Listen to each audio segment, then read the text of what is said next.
So, in an effort to relive my youth, I've gone out and bought myself a Midnight Pumpkin by Tamiya. I've wanted one of these since I was about 14, some 25 years ago, and I could never afford one when I was a kid, and now I can, so I have. This is the metal edition, which is denoted by this cool little sticker here, the metallic special.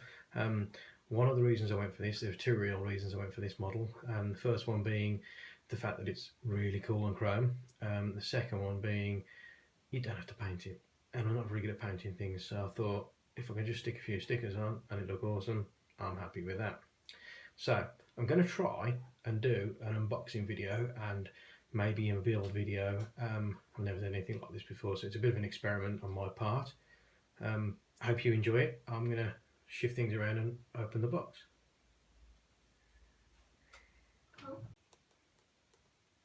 So this afternoon I popped down to my local gaming remote control shop, and I picked up, as I say, the Midnight Pumpkin, but I don't have anything. I don't have a controller or anything, so they do these special deals. So for an extra around about 30 quid you get obviously the jobby himself, but also I picked up a controller. Now I did have the option of one of the little trigger controller type things, but I'm old and they don't seem to make a lot of sense to me, whereas the two thumb things seem to make a lot more sense. The package also came with a battery charger, which is upside down. This is just an ordinary battery charger. I don't think it's anything exciting. It also came with a mysterious brown box, which is a battery. So I'm going to start opening things. After a fair bit of effort, the top is now off. I think that thing was glued on. So the first thing we find is the instructions. Actually, these were at the bottom. I've already opened it. I don't know. So these are the instructions, the complete manual that comes with the kit. We'll have a look at that later. It's dull and boring. I'm going to move around slightly. Here is the amazing body. As you can see, metal version. It's all chromed. Just looking at the bag. How cool is that? How shiny is that? Oh, shiny. Really, really like it. And as I say, I don't have to paint it. So let's put that to one side. The other thing we see, great big set of squeegee tyres. I'm told these smell really cool. They do smell really cool. Well, that's a bit odd to be sniffing things. Next thing we've got is you know, I'm not even sure what that is. I think that's the ESC. I'm not even convinced, but you know. And at the bottom of the back box is my chassis. Put that to one side as well. Then in here, there's an absolute ton of bits and pieces. That's obviously the front headlights and the front grille. These are the I don't even know, the spotlights that go across the roof bars. Those are pieces. No idea what they are. That looks like that. That's the interior glass for the truck body by the looks things, and headlights, I would imagine. That looks like a bumper to me. I think that's a bumper. And there's these various bags and boxes and whatnot, and right down in the depths of the bottom of that box is some decals. Now, there's another box here, which is sealed.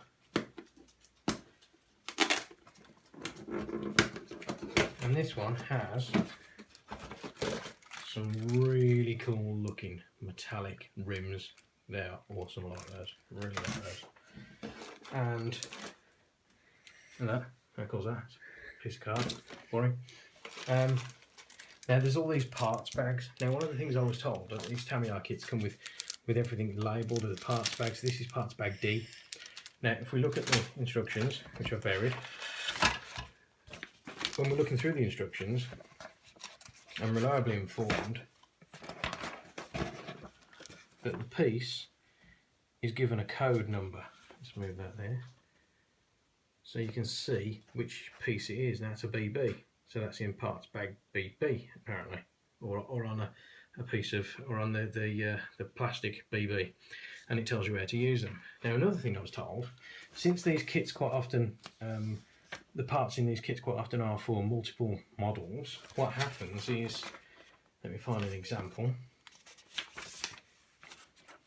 is that if you see some of the components on the component sheets, which are at the back of the instructions, I've been joined by my lad who's decided he wants to help me out. So one of the things I was trying to say, and I had a bit of a camera issue because, as I said, I'm a noob. On the instructions, these instructions come with all these guides, which that's one piece of plastic, and you pop the pieces out. But as I said before, because these pieces quite often are used for multiple models, what you'll find is ones like this. What happens is this greyed out item here and this greyed out item here, although they're in the box and they're in the pack, they're not actually used on this model. So this is kind of telling you that. How the parts bags work is on the other side. It's a little bit confusing actually, but you can see all the parts bag numbers and all the little pieces.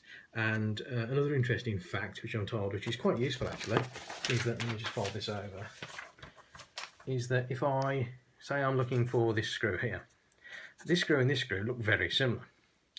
The easy way to tell them apart is the fact that this drawing is actually to scale, which means that I could just hold the screw next to this one and I can see that it's about 4mm short of this one.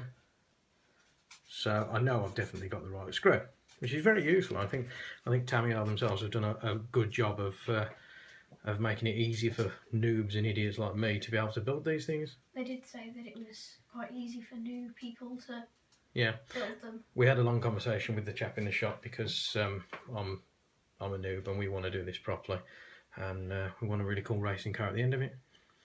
So really, just gonna look at this again because it's amazing.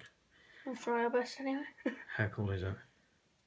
So what is that piece there? Is that this piece? I think I'm gonna make myself look like an idiot now. I think this is what's called the ESC, which is an electronic speed controller. I know the acronym. He's looking at me funny. You can't see that, but he's looking at me funny like I'm being all clever.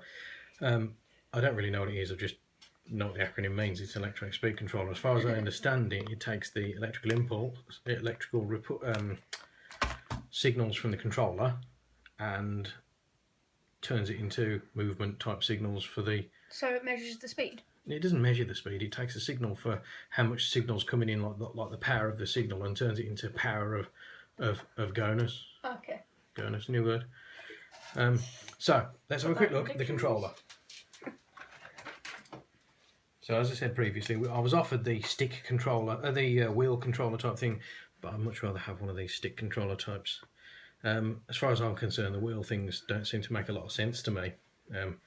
That might be just me, but this one's the old school, fast, backwards, left, right.